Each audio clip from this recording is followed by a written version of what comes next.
మధురం మధురం నీ వాక్యం నా త్రోవకు దీపం నీ వాక్యం. యేసు నామంలో మీకు శుభములు సమృద్ధిగా కలుగును గాక. మధురం నీ వాక్యం అనే కార్యక్రమానికి స్వాగతం. ఈరోజు మనం ఎమ్మావు మార్గంలో యేసు దర్శనము అనే అంశాన్ని ధ్యానించుకుందామండి. మధురం మధురం నీ వాక్యం నా త్రోవకు దీపం నీ వాక్యం. వాక్య భాగము లూకా సువార్త 24 అధ్యాయం 13 నుంచి 53 వచనాలు విన్న తర్వాత మీరు చదువుకొని ధ్యానించి దాన్ని పాటించండి. అందుకే వాక్య భాగం చెప్తున్నా అండి.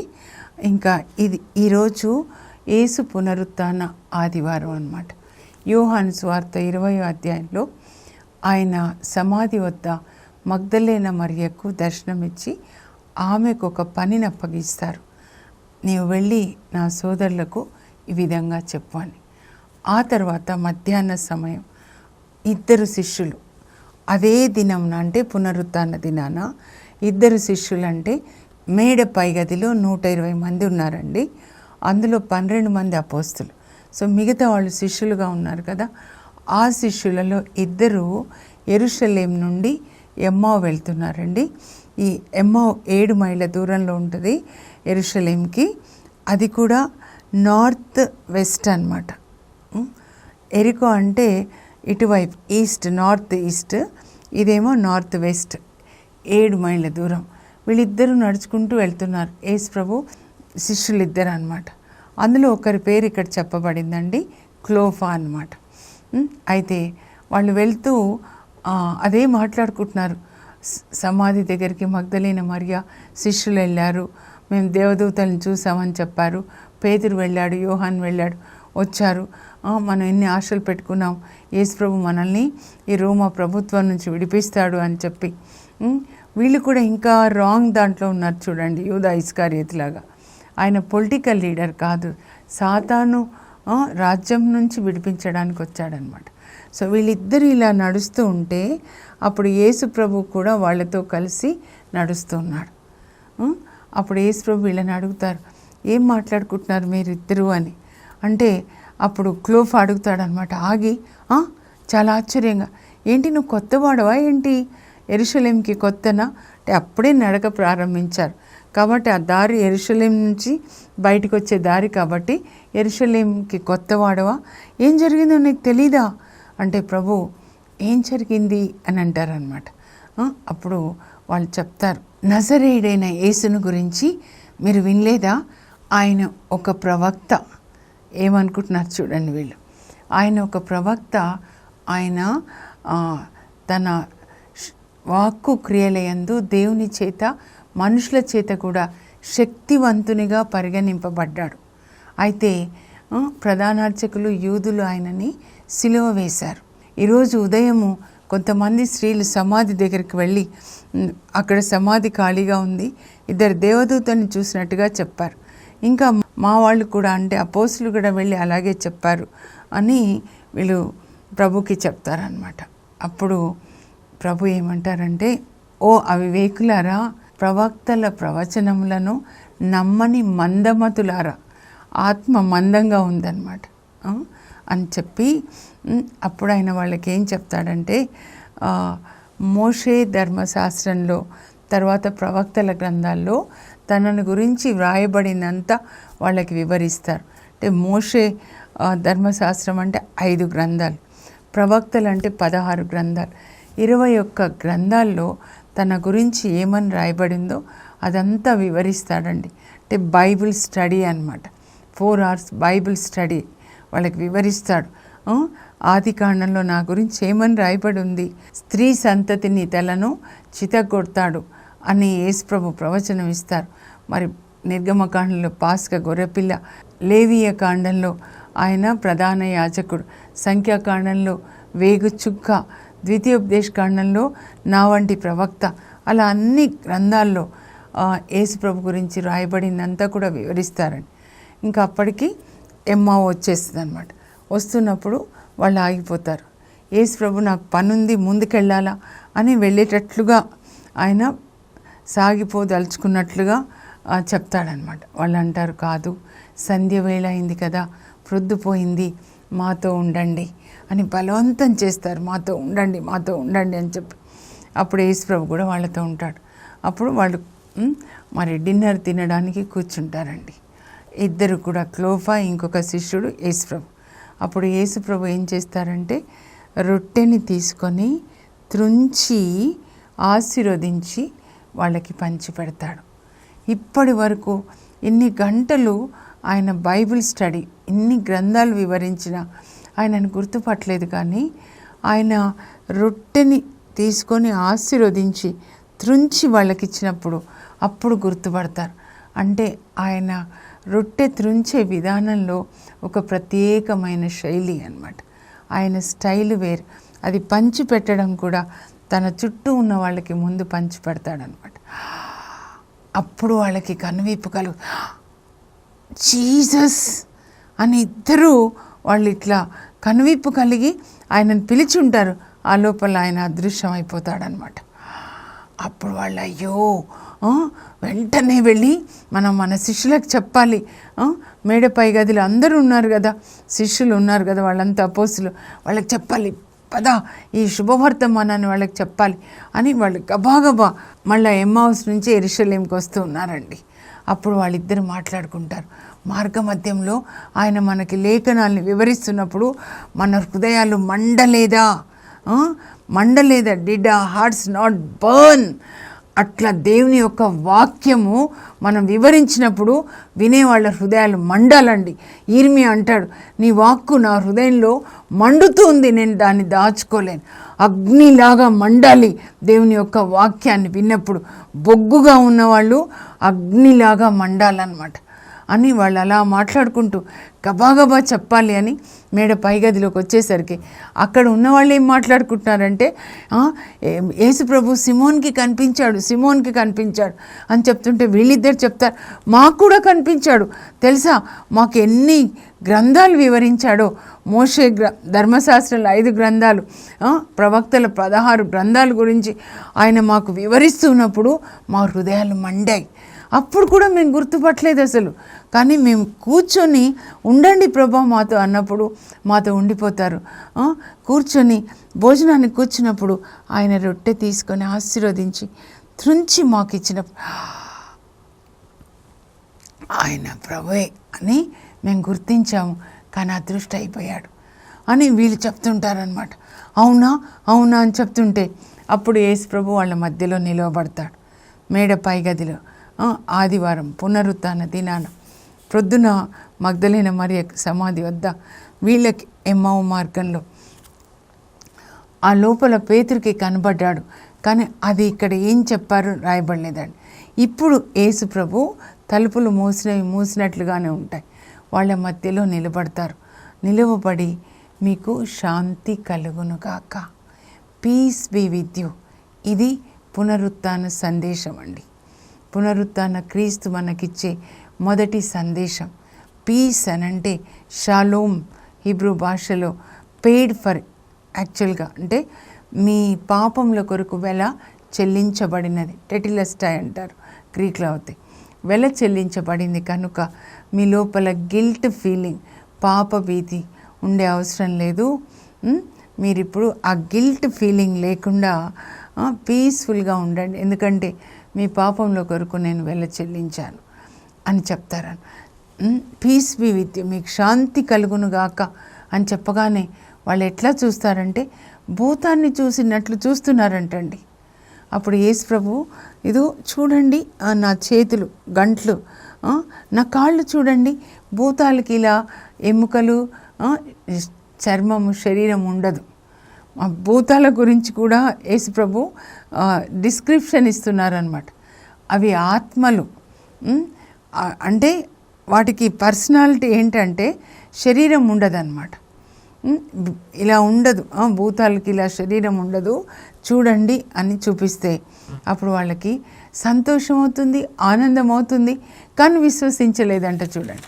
అప్పుడు వాళ్ళు ఇంకా వాళ్ళలో విశ్వాసాన్ని పెంచడానికి మీ దగ్గర తినడానికి ఏమైనా ఉందా అంటే వాళ్ళొక చేప ముక్కనిస్తే వాళ్ళ ముందు తీసుకొని ఆయన తింటారనమాట. తిన్న తర్వాత అప్పుడు ప్రభువు వీళ్ళతో మాట్లాడుతూ ఉన్నారండి.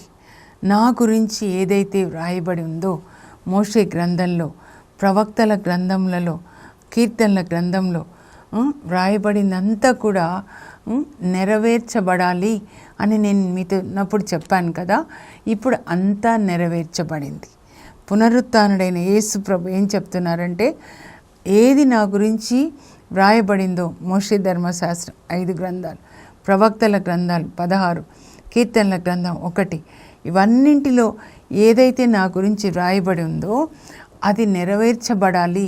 అది నెరవేర్చడానికే నేను ఈ లోకానికి వచ్చాను అని చెప్పి నెరవేర్చబడింది అని చెప్తారనమాట. అప్పుడు వాళ్ళు ఇలాగే చూస్తుంటారు. అప్పుడు యేసుప్రభు ఏం చేస్తారో చాలా ముఖ్యమైనదండి ఇది. లూకా 24:45 అనమాట. ఏంటి అనంటే, వారికి లేఖనములు అర్థమగునట్లుగా యేసుప్రభు వాళ్ళకి బుద్ధి వికాసాన్ని కలుగజేశాడు. అంటే మనకి లేఖనాలు వింటాము, చదువుతాం, ఏం విన్నాము ఇన్ని సంవత్సరాలు కొంతమంది చెప్తూ ఉంటారనమాట. ఎందుకు అనంటే వాళ్ళ బుద్ధి చీకటి ఆవరించి ఉందన్నమాట. రోమా 1:21 నుంచి చెప్తారు, చీకటి అంటే ఈ లోక ఆశలతో నింపబడింది. అందువల్ల ఇదేమి అర్థం కాదండి. కానీ ఇప్పుడు యేసుప్రభు ఇచ్చిన గొప్ప వరం ఏంటంటే, పునరుత్థానమైన తర్వాత వాళ్ళకి పరిశుద్ధ ఆత్మనిచ్చారు. ఏంటి ఆ పరిశుద్ధాత్మ? ఇప్పుడు ఆయన ఇచ్చిన పరిశుద్ధాత్మ పని అంటే లేఖనములు అర్థమగునట్లుగా వారికి బుద్ధి వికాసాన్ని కలుగజేశాడు. మనందరికీ కూడా ఈ యొక్క ఆశీర్వాదాన్ని పునరుత్థాన క్రీస్తు దయచేయుదురుగాక. మనం ఇప్పుడు అడగాల్సింది ఇవేనండి. బుద్ధి వికాసాన్ని కలుగజేయండి, మాకు ఈ లేఖనాలు అర్థమయ్యేటట్లు పరిశుద్ధ ఆత్మదేవ మీ జ్ఞానాన్ని మాకు దయచేయండి. అప్పుడు ఇక్కడ లైట్ వెలుగుతుంది బ్రెయిన్లో, అప్పుడు మనకు అర్థమవుతుందన్నమాట. ఇది అడగాలండి. ఆ తర్వాత ఇంకేం చెప్తారంటే యేసు ప్రభు, ఇది 45 అండి. ఇంకా పాప క్షమాపణ గురించి, ఆ తర్వాత హృదయ పరివర్తన గురించి, మరి నా గురించిన ఈ సువార్త ఏంటి, హృదయ పరివర్తన, తర్వాత యేసుక్రీస్తు శిలువ మరణం ద్వారా పాప క్షమాపణ అనే ఈ సువార్త సకల జాతి జనులకు ప్రకటించబడాలి అని వ్రాయబడి ఉంది కదా. యేసుప్రభు చెప్తారు మత్తయి 24లో, రాజ్యంను కూర్చున్న ఈ సువార్త అన్ని దేశాలకి ప్రకటించబడాలి. అది మీరు వెళ్ళి ప్రకటించండి, మీరే దీనికి సాక్షులు కనుక, పునరుత్థానుడైన నన్ను మీరు చూశారు, మీరు నాకు సాక్షులు కనుక మీరు ప్రకటించాలి. ఇప్పుడు ఇంకొక ఆశీర్వాదం అండి. మొదటిది బుద్ధి వికాసం, లేఖనాలు అర్థమయ్యేటట్లు. ఇప్పుడు ఇంకొక ఆశీర్వాదం ఏం చెప్తున్నారంటే, నా తండ్రి చేసిన వాగ్దానాన్ని మీకు పంపబోచున్నాను. అంటే యోవేలు 2:28లో, అంత్య దినాల్లో అందరి మీద నా ఆత్మని కుమ్మరిస్తాను. ఈ వాగ్దానం మీరు రోజు నోటితో పలకండి. ప్రార్థన అంటే దేవుని వాక్యాన్ని నోటితో పలకడమే. లేఖనాలు ప్రార్థించాలి. దేవుడు చేసిన వాగ్దానం, మీ పుత్రికలు నా సందేశాన్ని చెప్తారు, మీ యువకులు దర్శనాలు కంచుతారు, మీ ముదుసలు కలలు కంటారు. ఆ దినంన నా సేవకులకు స్త్రీ పురుషులందరి మీద నా ఆత్మని కుమ్మరిస్తాను అని ఏదైతే వాగ్దానం చేయబడిందో యోవేలు 2:28లో, నేను పరలోకానికి వెళ్ళి ఆ వాగ్దానాన్ని మీకు పంపబోచున్నాను. అయితే మీరు పైనుండి శక్తి, పరిశుద్ధాత్మ శక్తితో నింపబడు వరకు యెరూషలేంలోనే ఉండండి. ఇక్కడి నుంచి వెంటనే వెళ్ళి సువార్త బోధించొద్దు. ఇంకా ఇంగ్లీష్లో ఏముంటుందంటే అది ఇంకా బాగుంటుందండి. Remain in Jerusalem until you are clothed from above with the holy spirit. అంటే పరిశుద్ధాత్మతో కప్పబడాలన్నమాట. పరిశుద్ధాత్మతో కప్పబడినప్పుడు అప్పుడు మనం వాక్యం బోధిస్తే అది పరిశుద్ధాత్మ వాక్యము. అప్పుడు అద్భుతాలు జరుగుతాయి, స్వస్థతలు, దయ్యాలను వెళ్ళగొట్టడం జరుగుతుందన్నమాట. అందుకే పరిశుద్ధాత్మతో కప్పబడిన వాళ్ళని సాతాను తాకలేడండి. అగ్ని గుండంలో కూడా దానియేలు స్నేహితులకు ఏం జరగలేదంటే వాళ్ళు పరిశుద్ధాత్మ అనే అగ్ని వస్త్రాన్ని ధరించారనమాట. మీలోనికి పరిశుద్ధాత్మ వచ్చి శక్తిని మీరు పొందే వరకు మీరు యెరూషలేములో ఉండండి అని చెప్పి వాళ్ళని ఆశీర్వదించి ఆయన పరలోకానికి వెళ్తారండి. అప్పుడు అక్కడ పరలోకంలో యేసు ప్రభు తండ్రికి తన రక్తాన్ని ఇస్తాడు, నిబంధన రక్తం. ఈ రక్తం తీసుకొని, నాన్న ఎవరెవరు నీవు సృష్టికర్త, నేను నీ కుమారుడు, నా శిలువ మరణం ద్వారా వాళ్ళకి పాప క్షమాపణ అని నమ్ముతారు, వాళ్ళకి పరిశుద్ధాత్మనివ్వండి నాన్న. నేను ఎన్ని బోధించాను ఇలా జీవించండి అని, కానీ పరిశుద్ధ ఆత్మ లేకుండా వాళ్ళు జీవించలేరు. మరి నేను ప్రారంభించిన సువార్త పని ఈ శిష్యులు చేయాలి, దయ్యాల్ని వెళ్ళగొట్టాలి, రోగులను స్వస్థపరచాలి, వాళ్ళకి పరిశుద్ధాత్మనివ్వండి అని యేసు ప్రభు ప్రార్థన చేస్తూ ఉంటే తండ్రి దేవుడు యేసు ప్రభుకి పరిశుద్ధాత్మనిస్తారు. అప్పుడు యేసు ప్రభు శిష్యులందరి మీద మేడ పైగదిలో పరిశుద్ధాత్మని కుమ్మరిస్తారు. పెంతెకోస్తు దినాన ఇది జరుగుతుందన్నమాట. సో అందువల్ల ఇది మనకి జరగాలండి. మనకి ఏంటి ఇక్కడ ఆశీర్వాదం అనంటే బుద్ధి వికాసాన్ని కలుగచేయాలి. లేఖనాలు అర్థమయ్యేటట్లుగా, ఒక అర్థం కాకుండా మూసివేయబడిన గ్రంథంగా ఇది మనకు ఉండకూడదు. చీకటిలో లోక ఆశలతో నిండిన హృదయము, మనస్సు చీకటితో ఉన్నప్పుడు అర్థం కాదు.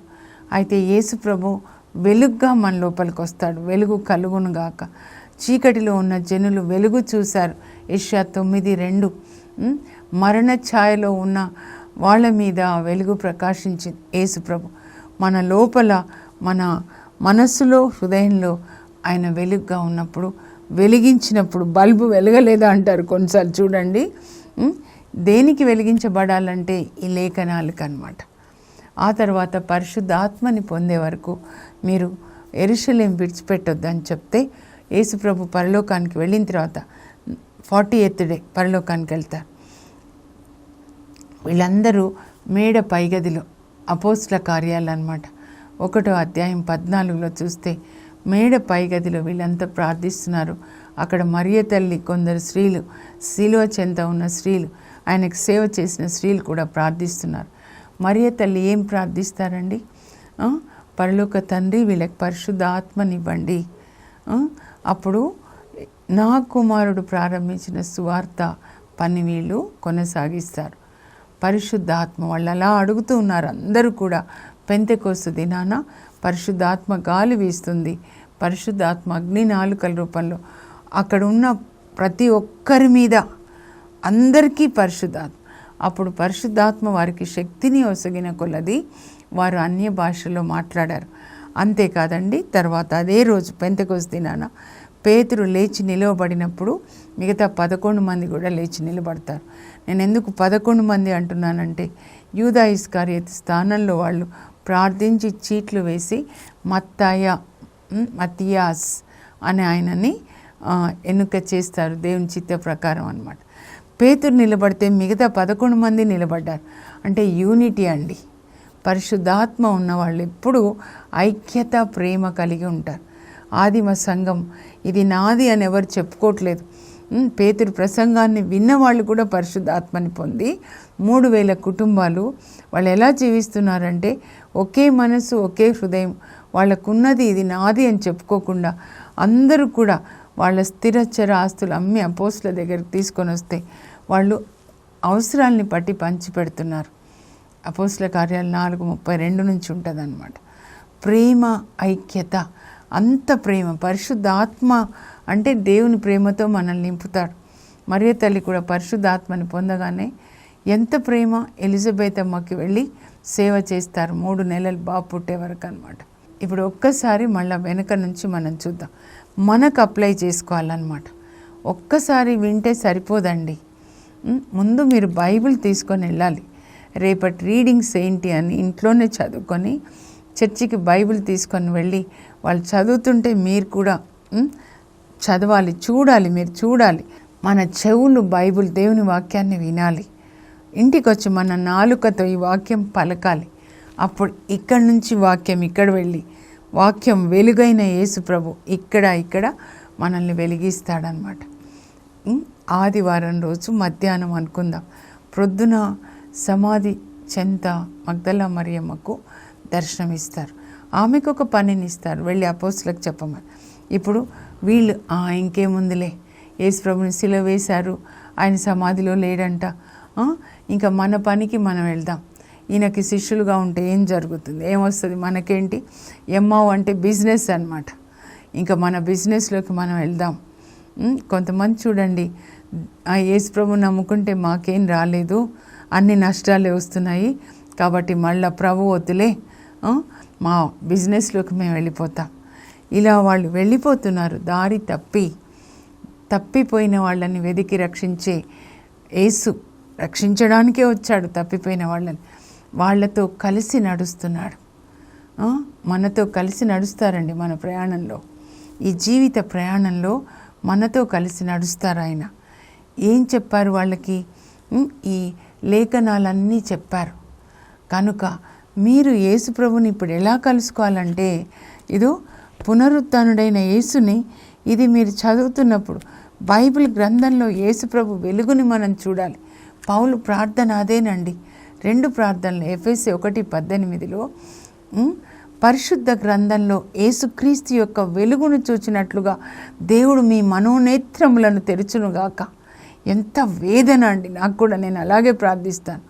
దేవుని పరిశుద్ధ ఆత్మ, దేవుని ఆత్మ ఈ వాక్యం ద్వారా మీ అంతరంగ పురుషుని బలపరచునుగాక.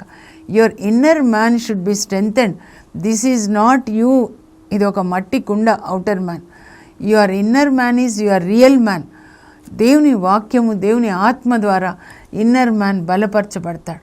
ఈ 2 ప్రార్థనలే చేస్తాడండి చాలా వివేకంతో. మీ జీవిత ప్రయాణంలో మీకు యేసుప్రభు ఎలా తోడుగా ఉంటాడంటే ఈ వాక్యం ద్వారా అన్నమాట. అందుకే ప్రతిరోజు లేవగానే వాక్యం చదువుకోవాలి. ఆ వాక్యం ద్వారా ప్రభు మీతో మాట్లాడతారు. మీతో ఏది మాట్లాడారో దాన్ని మీరు పాటించాలి. అప్పుడు హృదయాలు మండాయంట, బొగ్గులాగా ఉన్నాయంటే ఈ లోక ఆశలు అన్నమాట, నిండిపోయి ఉన్నాయి. బొగ్గులాగా ఉన్న వాళ్ళని మండించాడు. వాక్యం మిమ్మల్ని మండించినప్పుడు మీరు అందరికీ ఒక వెలుగుగా ఉంటారండి. అప్పుడు అటు వెళ్తున్న వాళ్ళని మళ్ళీ చూడండి, అది రొట్టె విరవడం అంటే కూడా అంతేనండి. దేవుని యొక్క వాక్యాన్ని వివరించడం అన్నమాట. యేసు ప్రభు వాళ్ళకి వివరించారు. అదే రొట్టె విరవడం ద్వారా ఏం చెప్పారంటే, ఇప్పటి వరకు నేను మీకు లేఖనాల్ని వివరించాను, లిఖించబడిన వాటి. అప్పుడు వాళ్ళు ఏం చేస్తారు? మళ్ళీ తిరిగి ఎరుషలేం అంటే సియోను పట్టణం, దేవుని సన్నిధిలోనికి మళ్ళీ వచ్చారు. ఇంకా ఈ లోకం వద్దు. బాబిలోనియా అంటే ఈ లోకం అన్నమాట. బాబిలోనియా ఫిజికల్ కాదండి, అలా చూడొద్దు. మనం ఫిజికల్ కాదు, జియోగ్రఫికల్ కాదు, స్పిరిచువల్ బాబిలోనియా అంటే లోక ఆశలతో నిండిన హృదయం. స్పిరిచువల్ జెరూసలేం అంటే దేవుని సన్నిధి, దేవుని వాక్యం, దేవుని ఆశలతో ఉన్నటువంటి హృదయం అన్నమాట. సో ఇంత ప్రయత్నం ఏంటంటే, తపస్కాలం కానీ ఏదైనా కూడా you have to move from worldliness to godliness, self will to God's will అన్నమాట. ఈ అపోస్తుల లాగా తర్వాత వీళ్ళందరూ కలిసి పరిశుద్ధాత్మని పొందుతారు కదండి. తర్వాత సువార్తని బోధిస్తారు. పరిశుద్ధాత్మతో కప్పబడిన తర్వాత, నింపబడిన తర్వాత ప్రపంచమంతటా వెళ్ళి సువార్తని బోధిస్తారు. అందువల్ల ఈరోజు మనం కూడా రక్షణలోకి వచ్చాం. మన దగ్గరికి తోమా వారు వచ్చారు. కనుక ఇది అండి, మీరు ఇదే అడగండి వాక్యం పట్టుకొని. నాకు నాయన బుద్ధి వికాసాన్ని కలుగజేయండి, లేఖనాలు అర్థం కావాలి ప్రభా, నాకు పరిశుద్ధ ఆత్మనివ్వండి, నాలో నివసించండి. పరిశుద్ధాత్మదేవా, నన్ను గర్భం ధరించి కనండి, నేను ఆత్మలో నేను జన్మించాలి, నన్ను వాక్యం అనే పాలతో నన్ను పోషించండి పరిశుద్ధ ఆత్మదేవ.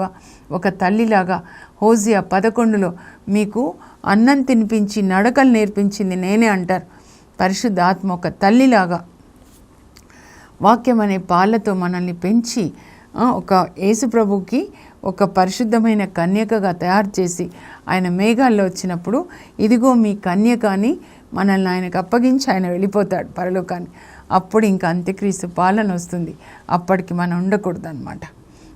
ప్రార్థన చేసుకునే ముందు ముఖ్యమైన 4 విషయాలు నేను చదువుతాను, మీరు రాసుకోండి దయచేసి. వీటి మీద ఫోకస్ చేయాలి, ఇలా ప్రార్థించాలి అని.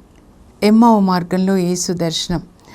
ఆయన మార్గంలో మనతో మాట్లాడినప్పుడు, లేఖనములన్నీ మనకు వివరించినప్పుడు మన హృదయంలో మండలేదా? ఆయన లేఖనంలో అర్థమగునట్లు వారికి బుద్ధి వికాసము కలుగజేసెను, నాకు బుద్ధి వికాసం కలుగజేసెను అని చదువుకోవాలి. ఆయన పేరిట హృదయ పరివర్తనము, పాప క్షమాపణ ప్రకటింపబడాలి. మనందరం ప్రకటించాలి. ఇదిగో నా తండ్రి చేసిన వాగ్దానంను మీకు పంపబోచున్నాను, మీరు పరిశుద్ధాత్మతో కప్పబడు వరకు యెరూషలేములోనే ఉండుడు. ఈ 4 అడగాలండి. మనం ప్రభుని ప్రార్థన చేసుకుందాం. పరలోకపు మా తండ్రి, నీ పరిశుద్ధ నామమునకు స్తోత్రం కలుగును గాక. ప్రభా, లేఖనాల్ని మాకు కూడా వివరించండి. అలా ఇవి అర్థమయ్యేటట్లు మాకు పరిశుద్ధ ఆత్మ జ్ఞానాన్ని దయచేయండి ప్రభా. మమ్మల్ని పరిశుద్ధ ఆత్మతో నింపండి.